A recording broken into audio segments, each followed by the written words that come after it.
All right. We're going to do some technical stuff here, which I'm not good at, so we have the technical guys. I'm really happy to see all you guys out here. So how many of you guys, just real quick before I get into this thing, how many of you guys know about biodynamics? Awesome.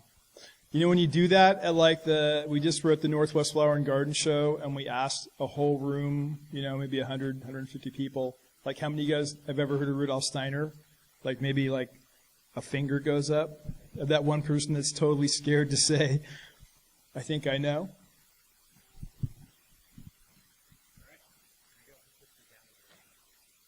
Where am I at? Oh, the down arrow. Thank you, Ted. All right, cool. Okay, guys. So, what the bleep is biodynamic, and what does it have to do with Malibu Compost? Rudolf Steiner. Here's our guy.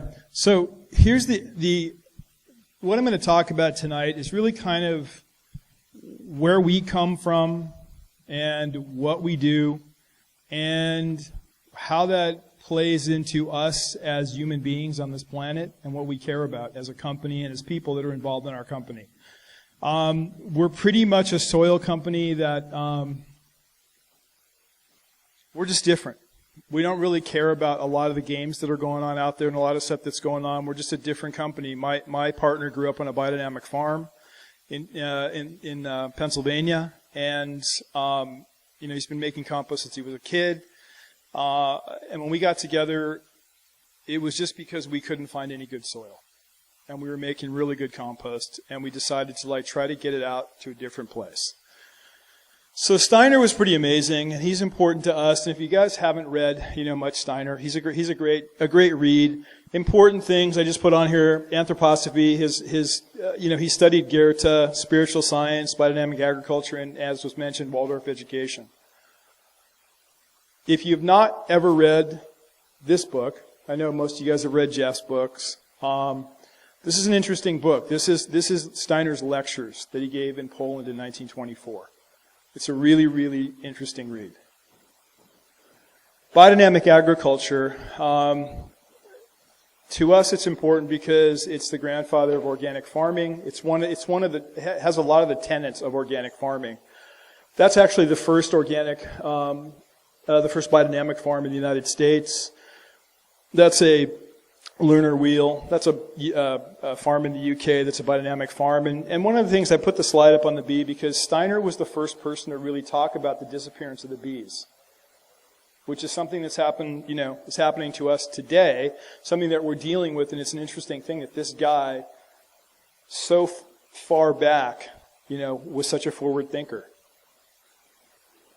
The preparations, they are the inoculants that we put into our compost piles. The amazing thing about the preparations, what I think is the key to the preparations, are the effect that they have not only on the soil itself, the compost itself, from an NPK standard, also in terms of energy and of life. So I don't know how much of you guys have really looked into biodynamics, but there's a whole cosmic influence of biodynamics as well. So you look at lunar energy, solar energy, you look at ethereal energy, you look at spiritual energy. There's a lot of things that go into it, and even things when you look at, in biodynamic terms, when you look at stinging nettle, for example, on one level, it draws nutrient up into the plants. On a cosmic level, it's part of the cosmic intelligence of a plant. So Malibu Compost. Basically, we were established in 2009, first biodynamic soil company. Our products are made on our certified organic farms. That's something that separates us from a lot of different companies. And as far as I know, we're the first soil company to test for GMOs, pesticides, herbicides, and fungicides. So why is that important? Why? Anybody know why we test for GMOs? We test for GMOs because if you have GMOs in your feedstock, you also have herbicides. Glyphosate has a 20-year half-life. Okay? So, the GMO proponents will say to you, hey, you know what, we're using 50% less pesticide than we've used in the last 25 years. They're also using 50% more herbicides because your GMO crops, soy, corn, alfalfa, are sprayed with GMOs. So to us, that's an important thing. Then we take it a step further. We run toxicology panels. So we're looking for fungicides, we're looking for insecticides, we're looking for herbicides.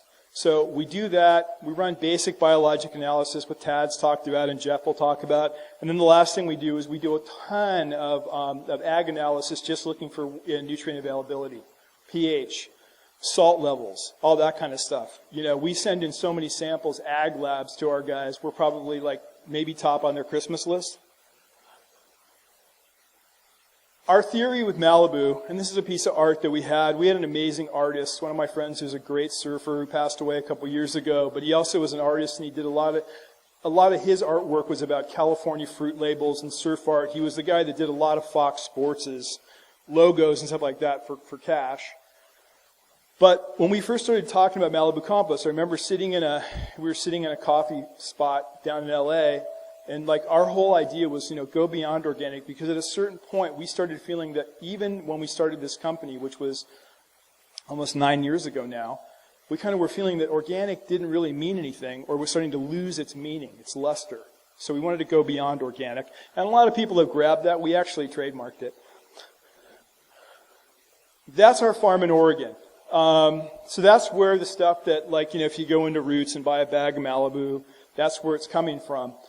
And I was out there today. It's an amazing place. One of the cool things about, our farms is I think there's an energy at the farms that at one point I was just, I was standing there with Norma and we were just like out in the middle of nowhere on the farm, and I just closed my eyes and I was like, do you feel this energy here? Do you feel what's happening here? And I think since we've been putting the biodynamic preparations out there and we've been running some field sprays, we've been changing. I mean, a lot of you guys might think, wow, this guy's just whacked. But the truth is, I don't know, I believe in energy, and I feel energy, and I feel like when I put my hand into one of our finished compost piles, I feel the energy, I feel the life that's in there. And to me, that's important, because I can go to all kinds of nurseries. I was a landscape designer for a long time in Los Angeles with shit tons of celebrity clients and all that kind of stuff, and you know what? We would put just garbage, as Tad was alluding to, on these properties, big properties. What happened to me was I learned from a guy who was a biodynamic farmer at one point on my path that I didn't know anything about soil, and the other thing I didn't know was the soil was really alive. And that's one of the things I love about Steiner and about biodynamic farming. It was the first form of agriculture that looked at the soil as a living organism, which is really important, especially to what you guys are doing. Here's our cows in pasture. They're working hard. That's what they do. They basically eat and crap and provide great milk for Organic Valley. And the other thing too, it's really interesting. Same thing with with animals. I don't know if you guys how much time you guys have spent on different farms or in nature or whatever, but animals are a great indicator of stuff. And one of the coolest things is when we're doing prep days, we're putting the biodynamic preparations in our windrows. The cows all they try to get as close to us as they can. Like they're totally into whatever it is that we're doing, and whatever the energy is that their humans are doing that day. It's a really good energy. Here's the farm. We're turning the windrows. You can see we got all the windrows going across there, and this is one of those late nights where we're just out there finishing up. And one of the things that I really am happy about with our company, it's like when you start a project or a grow or a company or a farm or whatever you're doing, when other people buy into what you're doing, it's a really fantastic feeling. And one of the things that I really love about this is there's an organization called RSF, Rudolf Steiner Foundation for Social Finance. And we're one of the farming enterprises that they actually loan money to. They think enough about what we're doing and about our social mission to actually lend us money for, cool stuff like Turner's. Preps. So what we do, this is just an example of one of our windrows out there, and what we're about to do is put the biodynamic preparations in the pile. So it's important when you put the preps in the pile, it's important the timing of it. It's important where you are in terms of your bacterial and fungal growth. It's important in terms of what the temps are. And that's all the stuff that we don't teach everybody.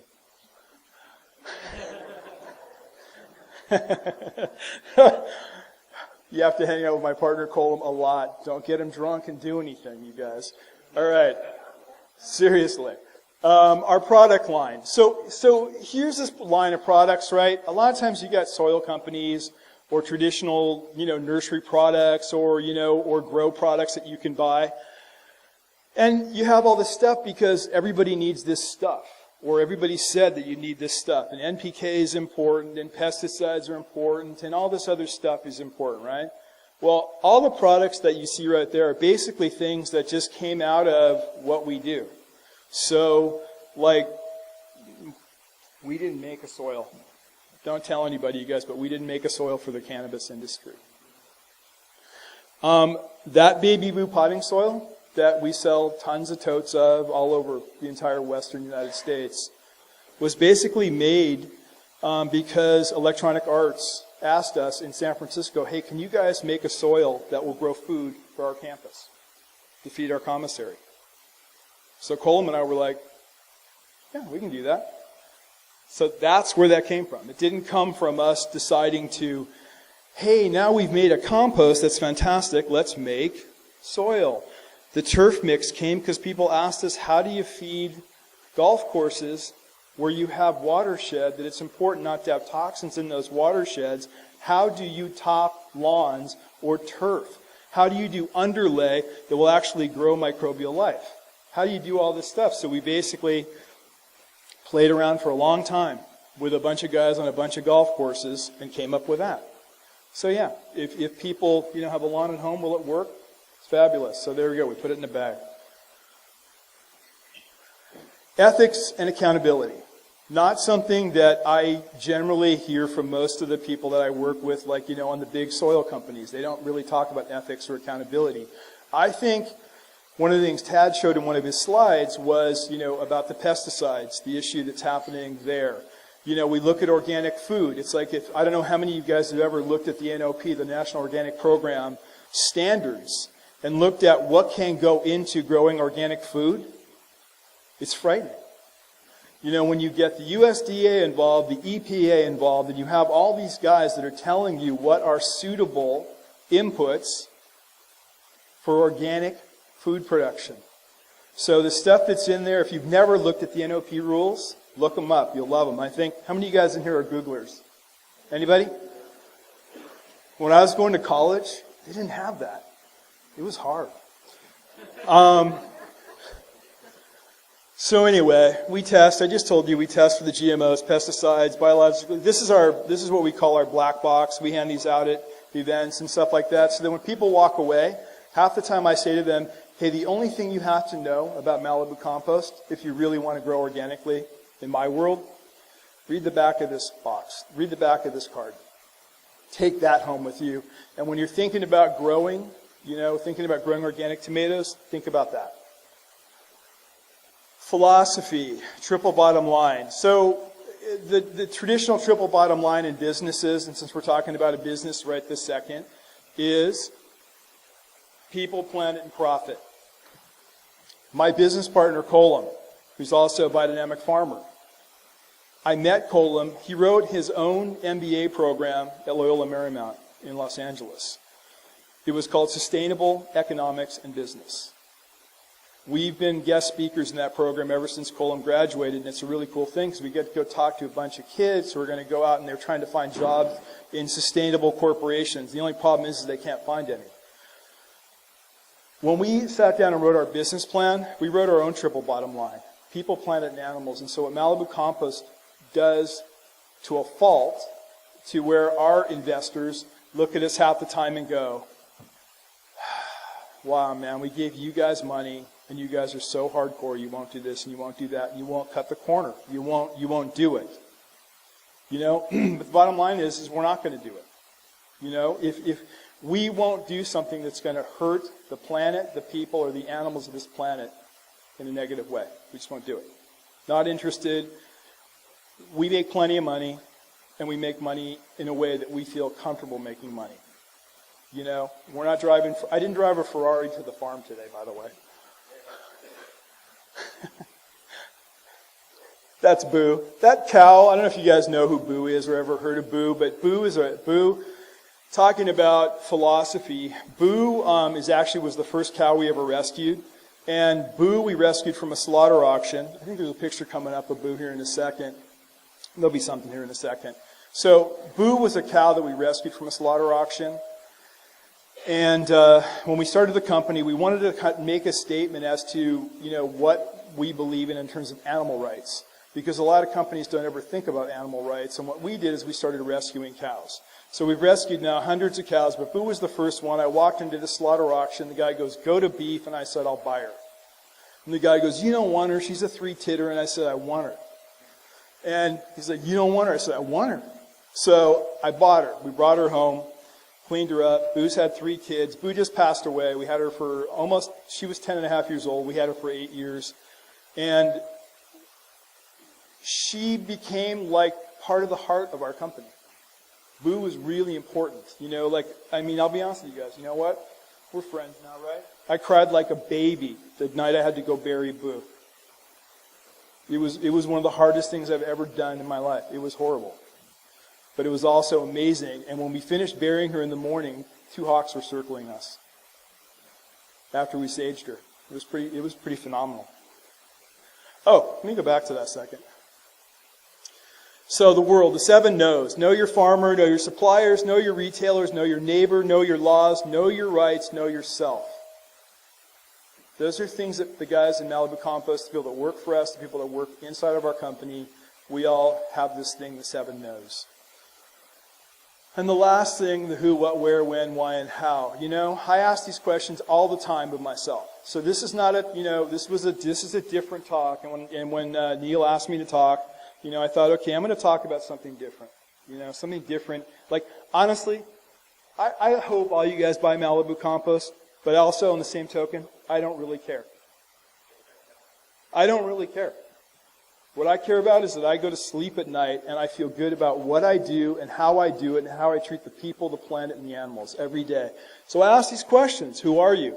Who do you want to become? What are you doing? What is the goal? What's the end game? Where do you want to be today, tomorrow, 5 years from now before you leave this planet? That's a key one. I've had a lot of people pass in this last couple of years. You know, to me, David Bowie was a huge influence on my life. When he passed, I cried like a baby.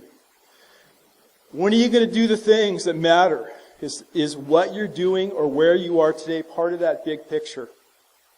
Why are we doing anything that we do? Why do some people sell out or shortchange themselves from reality, the truth, and life? And how are you going to be the best you can be? Thank you.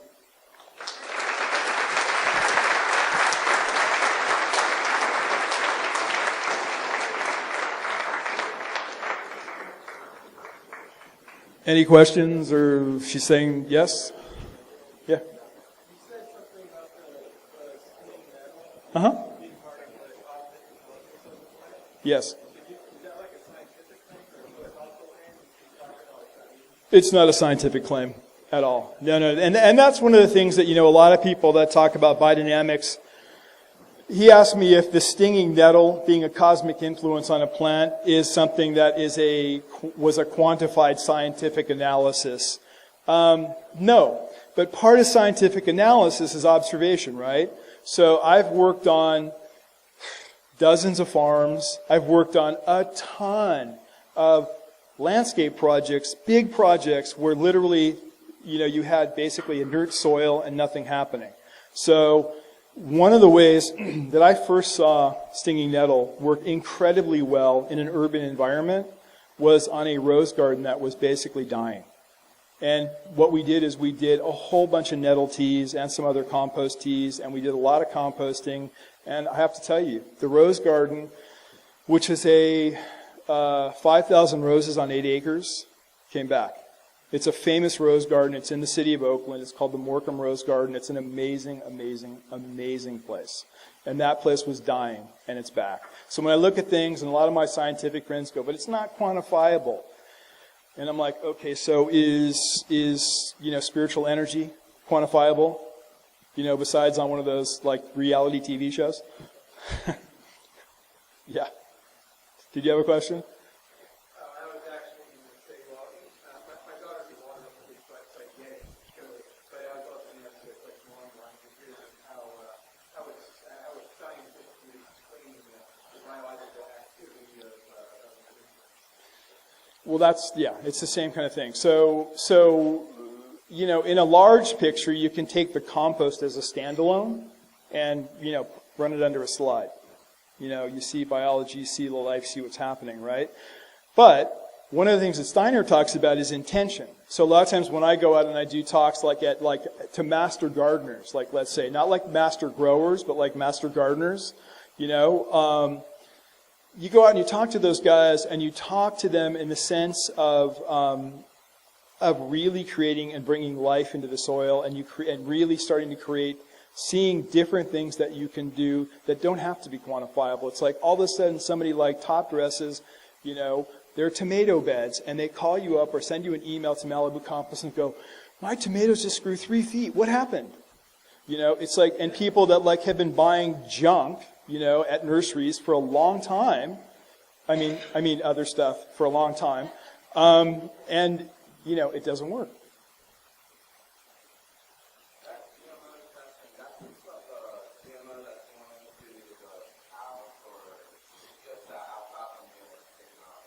It's what's ever ingested. It's coming out. So we take it out of our windrows. Yeah, so it's in the feedstock. So yes. Yep. Yeah, and we don't feed. I know, I don't know if you guys have seen the non-GMO verified project at the store, the little butterfly that's on everything, right? So we were trying to figure out, because we hate all the, even though we're Oregon Tilth organic, we're WSDA organic, we're CCOF, we're CDFA, we're Demeter Biodynamic, we're certified organic, I think, in, 35 or 40 states now.